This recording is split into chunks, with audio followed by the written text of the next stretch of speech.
I don't think you can argue that the greatest basketball career to date, and still adding to it, is LeBron James. I just don't think you can argue that. With all he's been able to accomplish, all the records, and really the longevity is just, really an incredible feat. The best player in any one game to win it, if you had to put all the marbles, to state it, there's a lot of ones that you could go with, but my personal one I would take Jordan to win one game, because I think the combination of athleticism, skill, will, was something, people used to ask, like, what was the name of that special, that ESPN thing they did on him, what was the name of that, Last Dance, right? Yeah. They said, you watched The Last Dance. I said, no, I lived it. And so because, he got 55, like, against, he had a double nickel coming back off baseball. 10 days later, against the best defense in basketball, back when the rules were not conducive to offensive play, right? There was no freedom of movement. There was freedom to get your head handed to you if you came through the line, right? He got 55 against the New York Knicks on the road and hit Winnington when we doubled late with a Luka Doncic special, like go up and at the last minute, find somebody, and he found Winnington. And so, like, I never seen anything quite like that. Like, guy goes off and plays baseball for 2 years. Hey, I want to play basketball again. 10 days later, he's getting 55 in the Garden again. It's like, what's happening here? So I would go with him in any one game. But there's a number of guys, comparison is the thief of joy.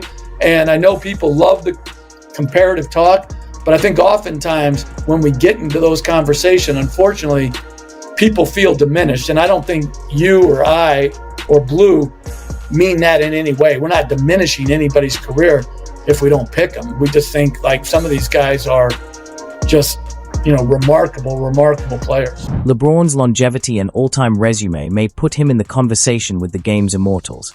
But Michael Jordan lived in a different dimension when it came to seizing the moment. That iconic 55-point eruption against the Knicks, just weeks after returning from baseball, wasn't simply skill on display. It was obsession. It was the result of years of punishment under the Detroit Pistons' brutal Jordan rules, years of turning pain into gasoline until he transformed from a rising star into the very definition of a champion. Michael Jeffrey Jordan wasn't treated like a basketball player.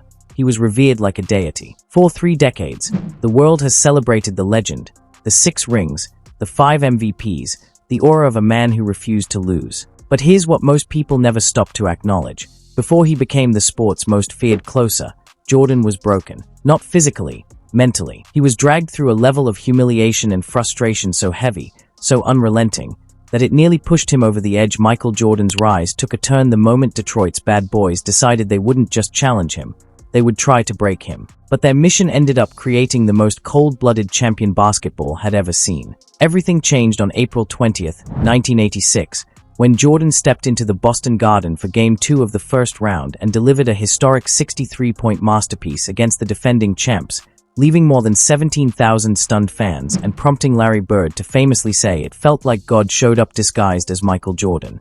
That night launched the legend.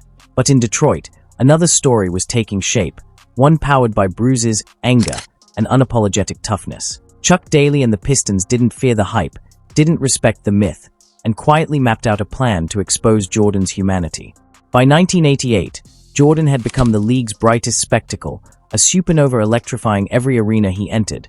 But the Pistons remained unmoved, determined to prove they weren't intimidated by highlight reels. Detroit wasn't just defending. They were engineering a defensive doctrine built to suffocate the greatest scorer on earth, a system that became known as the Jordan Rules.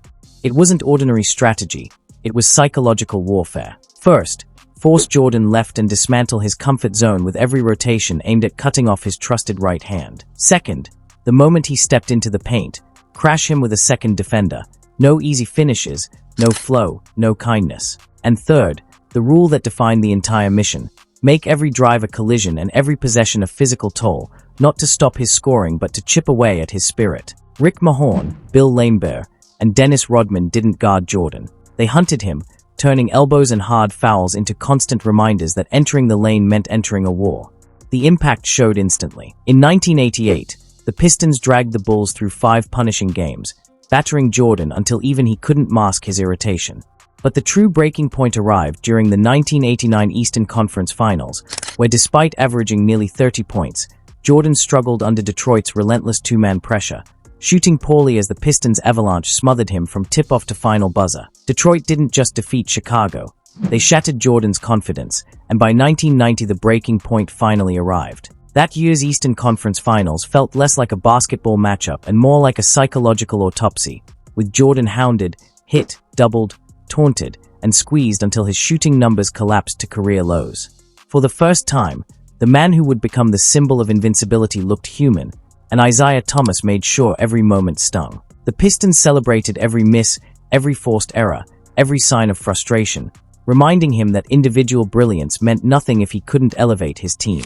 When Chicago lost again and Jordan left the floor with his head down, it wasn't just the end of a playoff run, it was the collapse of everything he believed about himself. In the aftermath, Jordan disappeared from the spotlight, slipping into a silence fans had never seen from the league's most confident star. Behind closed doors, he questioned his mentality, his approach, even his identity as a player, admitting privately that he felt trapped and powerless.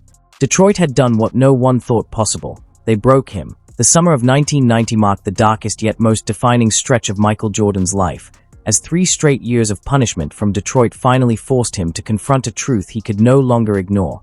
Pure talent wasn't enough to win. If he wanted to climb past the Pistons, he had to transform.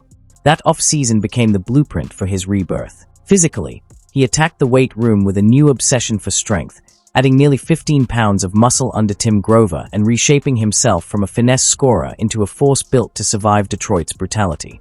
But the deeper shift happened in his mind. After resisting Phil Jackson's triangle offense for years, Jordan realized the Pistons had exploited his one-man style, turning every possession into a suffocating 1-on-5 battle he couldn't win alone. So he finally embraced the system: trust, spacing, ball movement, patience, skills he once dismissed. During the 1990-91 season, he began passing out of traps, finding open teammates, and elevating the entire roster instead of trying to overpower every moment by himself, turning his evolution into Chicago's greatest weapon. Jordan's growth was impossible to ignore as his assists climbed, his control sharpened, and Chicago began winning with a new blend of intelligence, strength, and total team execution.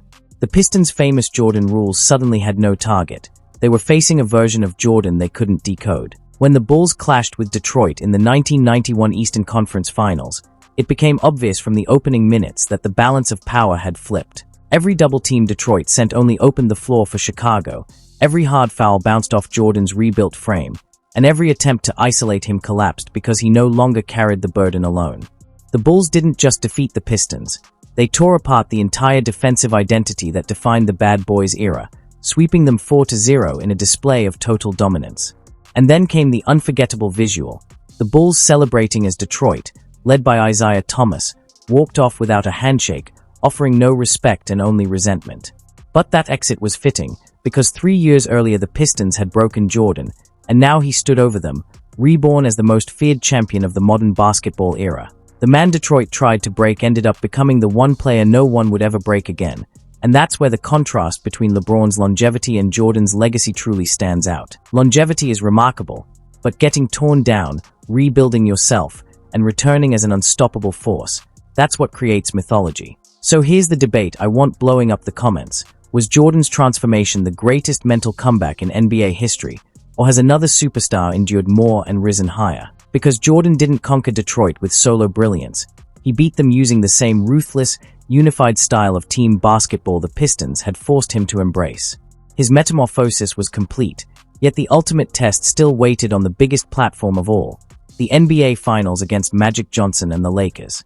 Everything Jordan endured through those brutal, soul-carving wars with Detroit became the foundation for the monster he was about to unleash on the world stage. The psychological armor Jordan built during those bruising Eastern Conference battles became the foundation for the next 7 years, transforming raw greatness into the most feared clutch killer the game has ever seen. And if there's one moment that captures that evolution perfectly, it's Game 5 of the 1997 NBA Finals, the flu game. Sick, dehydrated, barely able to stand, Jordan could have collapsed under the weight of his own failing body just as he once crumbled under Detroit's relentless punishment. But instead he tapped into the mental steel Detroit had unknowingly forged in him, dragging himself through 38 points and carrying the Bulls to a season-defining victory. The man the Pistons once broke physically had learned to turn adversity into a weapon. And when you compare Jordan's two most iconic postseason moments, the transformation becomes crystal clear. His 1989 shot over Elo was pure, explosive talent, an untamed superstar winning on athletic fury alone, a preview of the power he carried. Back in 1989, Jordan's brilliance wasn't enough to deliver championships, because Detroit stood in his path to remind him that even the greatest individual force can't overpower a machine fueled by chemistry and cruelty. Nearly a decade later, the contrast couldn't be sharper. His iconic 1998 game winner against Utah wasn't just another flash of greatness. It was the final chapter of 9 years of painstaking evolution. That entire sequence was textbook championship basketball, the steal from Karl Malone showing the defensive discipline he rebuilt into his DNA, the brief moment of calm as he read the floor with triangle-taut precision, the perfect understanding of timing and spacing, and finally, when the moment demanded a lone assassin, the coldest, purest dagger of his career to secure ring number 6.